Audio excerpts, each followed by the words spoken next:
Yeah, Lord. You want to talk about a dead sister and still walking around? Let that happen. So, okay, if I got to, if Doc come that came downstairs, Doc, what is this all about? They're doing all kinds of stuff. He got Dr. Jones. That Pittsburgh Gospel Choir. Done. Because I said, now wait a minute now, Lord. Woo! You married? You practicing this stuff? And you know, forget what the world's saying, what the God say. You know, because Presbyterian marry you every day now. That's for sure. Sex. That's Go for ahead sure. up there. Because here's the way I am. I'm not going to do nothing that if that Lord came down and he was standing in front of me, I would do in his face. So if I'm doing this, whatever I'm doing, now I might smoke some weed and cigarettes down here. I wouldn't be afraid. You would be ashamed. Would be afraid. Ashamed. Yeah, I wouldn't be afraid of getting kicked out of it. You know what I'm saying? But the things that, my inhibition, the things that's inside me that made me ugly in their side, is what I'm talking about. When you come down here, I don't want to do that. Just like you ain't going to be stroking nobody in the booty. Right. If he came down.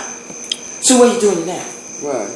So I can't understand inside you're a woman. So I'm actually fighting a woman inside. Because on the outside you want me to respect you as a man. That was a fight. Got rid of every damn thing. Now he got this little heritage corral thing going on now. I went yesterday. I got pie. What is it? And it's the choir. Remember the guy that was gay? Right. I told you. And he tried to act like he wasn't towards me. But what the real thing was is to break you. You be so in love with him and like that. You damn fool. Hell no. Because you know what? I didn't have to have sex. Right. You don't have to have it. So I need nothing from you. Yeah. Now I'm bringing it. Yeah. See, and that's and he got so many people in this year that I had challenged him for. You know, because I'm not going to be the only saint. Well, maybe I want to, but no, you're not going to ask me for 100% and you're giving me 10. Right. The fight is not yours. Just hold back. Take it.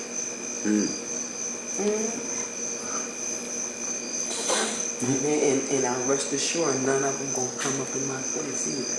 Not even my grandson. And he tried to hurt me. Yeah. Please knock his teeth out and everything. I said, that's the Lord. Yeah, you ain't to do nothing. Her alone. Don't you see? She's anointed. Y'all, you got this together here. That's the truth. That's the truth. That's what's valid. It's something beautiful, but it's also I'm all alone. You know, it's always I'm always attacked every day, all day. But that's all right. Oh, so you're not alone then. In that perspective. In that perspective, we may be alone, but in the universal perspective, we got company. When your eyes are open to the truth, when you're walking around with these on the blinder, and you don't see nothing, then when the blinders is lifted, and you see, you are different from other people. Because they're still walking around blinders on. They don't see what you see. No, so they don't even believe it. They don't even believe what you say. They don't even want to hear what you want to say. No.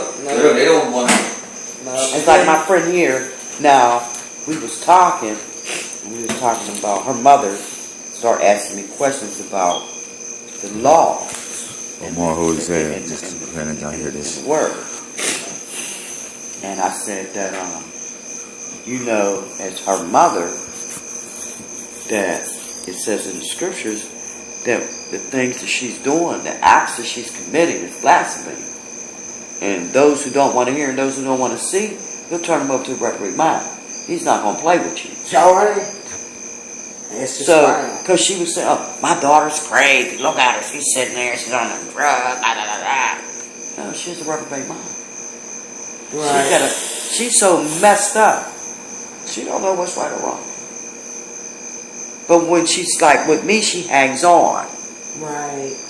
I need my friend because it's like I'm a light to guide her through the tunnels. Right. You know, and I'm looking at her trying to get her life together. Yeah. Yeah. But she got this 70-something-year-old mother talking about, I whooped that motherfucker's ass and that motherfucker this, and she got a younger man that's crazy as hell. He got a rubber great mind too. And they're living in this dysfunctional household. Now the mother and the daughter get along perfect. But the boyfriend's the problem. Because he thinks he owns things. He get a little check and give her the money. He wants to run around a puppet and tell people he don't like, who's coming to visit and this and that. When I walk in the door, he you again. I said, well, when did you fight for her to have his house? Because I did. She got over $200,000 out of that white man. When I first met her, she was getting ready to have a mortgage, move her own shit, the whole night. I sat down at the table with the European, and I said, you know, she's over 75 years old, and she don't have a mortgage on this house. So how you gonna give her a house with a mortgage? Because fair exchange ain't no highway robbery. So you're asking her to leave her home and give it to you. And she had this IRA, some type of loan from some repairs that she's paying off. Yeah. I said, so where's she gonna go? Well, I have a house over here in Emright Court. And Emright Court? I think it's Emright, not Emright Court. That little piece of junk over there in East Liberty? Yeah, over there. Do you know how much junk that is? Oh, you should see her house. Oh my God. But for her age. When they get rid of them folks over here, that property's going to jump up. It went down. Yeah, because they made them little projects. Thank you now. Praise you.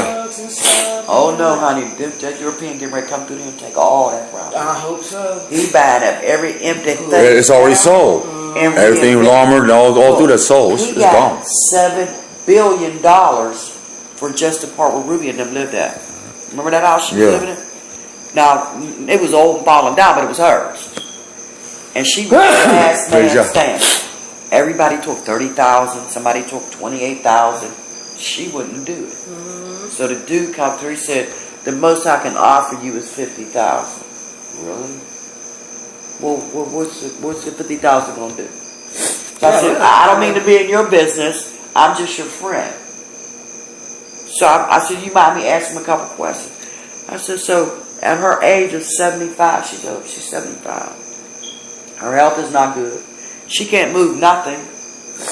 Her daughter said this furniture here will not fit in that little place. It's too much. She's got to literally let most of this go. Her stove won't even fit in your door over there." Well, this is what we could do. We could take her over there and let her look at one of the units and see. And I told her, you go look at the units, come back and tell him what you felt needed to be done to her. But he came like this. "We'll fix everything. You can move in, and for the first 3 years, we'll take care of everything." Bitch, you got the wrong woman. She calls him every day for a screen, for a screw, for a towel, for whatever. And they over there fixing it. So, when the deal went down, he didn't understand the power. Because he gave her that house for $200,000. He gave her the house for free because she pays no mortgage. He paid her first year insurance. He moved her he gave her $50,000 cash to go buy all new furniture. He put in all window blinds, everything she needed. Redid her yard. Put her a new bathroom in. She wanted a second bathroom. All brand new appliances. New towel, new carpet, laid it out. And she moved in. And she don't own a dime. She's getting her pension, and her daughter just started getting her Social Security. All they pay is the utilities, and at the end of the year they pay the taxes. So she just moved in. So he's paying that end of the year tax. And the 2 loans that she had on the house, he paid them off. And she walked away. And I said, "Now count up what you got." She said, "I got over $200,000 out of it." Thank you. I That's how you negotiate. You don't let them tell you what they're gonna give. Yeah, just give you some money and walk out the door. He made $7 billion for taking all these homes. Sure. Yeah. That what you got off him wasn't even a pea in the pot. Right? When they get finished making them complexes and them things. Nothing while I was trying to negotiate. Everybody's seen it. Everybody just what he gonna punch you in the face. I said, if he do, I'm gonna be the one with $7 billion. Let him hit me. I said, you getting upset, huh? And I said, why you doing all of that? We are recording, and we do want it dictated back on paper, and you get a copy, she gets a copy, and her attorney gets a copy. Is that okay? He said, yeah. So the other lady said, oh, I got this, I got that. He winded up letting them live in their own houses that they originally owned and made them pay rent. He came and talked that shit to her. That was gangster. I said, that was gangster, right? I said, you pay for your house and turn on pay rent. Now that you signed this here, you can go here, you can do. I said, no, that don't even apply to her. You got to give her a house to live in, put new furniture in it, get it totally fixed up to her inspection, and she need money right now. Well, I'm going to leave. I'm going to go get a check. I said, well, she need at least $25,000 to take her in the loose ends here. You know, he came back with a $25,000 check. Is there anything else we could do? I said, yeah, the kitchen needs a ceiling fan, and the patio door needs to be replaced. And she needs the yard redone. All that. She needs new steps going down, a new gate around it. For her security, she's old. And she needs a new, one of the, what you call that? A little shelter. And by law, he had to do that too. He had to accommodate her because of her age. Yeah. The New Disabilities Act. Done. He's mad. He's good mad. Put this in there. See, that's what they're doing. But she was scared to deal with them. She was walking around, and I just happened to come near. She's walking around the house. That's what's wrong. Be back with part 2. She said,